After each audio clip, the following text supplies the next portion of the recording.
যথাগ্নে দাহিকা শক্তি রামকৃষ্ণে সমাগয়া সর্ববেদ্বা স্বরূপাং তাং শারদাং প্রণমাম্যহম। শতরূপে সারদা বই থেকে পাঠ।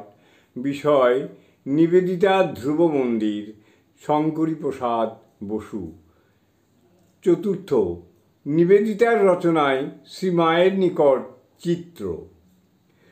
পত্রে বা গ্রন্থে নিবেদিতা প্রদত্ত সারদা দেবীর বিবরণে যেসব ভাব বা বিষয় বিশেষ প্রকারে ফুটেছে তাদের কয়েকটিকে আমি ক্রমান্বয়ে উপস্থিত করব। একটি হলো মায়ের অন্দরমহলের ছবি। সত্যই ছবি। নিবেদিতা মাকে যেন চালচিত্র শুধু এঁকে দিয়েছেন। মায়ের কোনো জীবনীকারই এই সকল চিত্রকে অগ্রাহ্য করতে পারবেন না। জয় মা, জয় মা।